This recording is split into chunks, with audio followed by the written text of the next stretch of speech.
Shriram Samarth. 12 April. सद्वस्तू साध्य करून घेण्याचा उपाय सत्संगती. एखाद्या दारूबाजाप्रमाणे विषयी मनुष्य वागत असतो. त्याला सर्व कळते पण वळत नाही.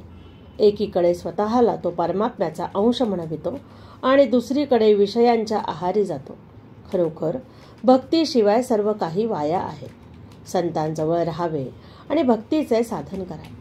आपल्याला काही करायचे उरले आहे असे जे वाटते ते न वाटू लागले म्हणजे साधनात प्रगती झाली असे समजावे. भगवंतांची भक्ती घडायला गुरुसेवा हे एक मुख्य साधन आहे. जो शिष्य आज्ञा पाळतो त्याला भेटणे गुरुला भागच पडते.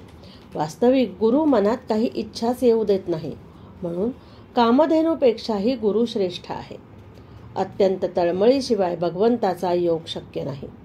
संत समागम प्रारब्धाने होतो, पण समरीतीने जाता आले तर खरा समागम घडतो. पण आमचा मार्ग विषय आहे, म्हणून संत भेटूनही त्याचा समागम आपल्याला होत नाही. विषयांमध्ये धुंद असलेल्या आम्हाला पाहून संतांच्या मनात कालवाकालव होते. त्याची आपल्याला कल्पनाही येणार नाही. आपली बुद्धी आपल्याला समाधानाप्रत नेत नाही, तर दुसऱ्याची मदत घेणे आवश्यक आहे. अशा वेळी ज्यांची मदत आपण घेतो त्यांचे आपण ऐकायला नको का? भगवंताच्या जिज्ञासेचा मार्ग आक्रमायला संतांनी सांगितले. संतांना जिज्ञासा मूळचीच असते. आपल्याला ती नाही, म्हणून ती उत्पन्न करणे भाग आहे. काही केल्याशिवायच सद्वस्तू साध्य करून घेण्याचा उपाय म्हणजे सत्संगती हा होय. सत्संगती अति अपूर्व काम करणारी आहे. ज्याचे भाग्य थोर असेल त्यालाच ती लाभेल. एखादा मनुष्य भोवऱ्यात सापडला तर त्याला बाहेर काढण्याचे 2 मार्ग आहेत. एक मार्ग असा की दुसऱ्या चांगल्या पोहणाऱ्याने त्या भोवऱ्यात उडी मारून तो फोडायचा आणि बुडत्याला बाहेर ओढून काढायचे, पण यासाठी शक्ती फार लागते. दुसरा मार्ग असा की आपणच भोवऱ्यामध्ये बुडी मारून तळाशी जायचे आणि खालून बाहेर निघायचे. विद्वत्ता ही भोवऱ्यासारखी आहे. वरवर पाणी फिरत असले तरी तळाशी ते संथ असते.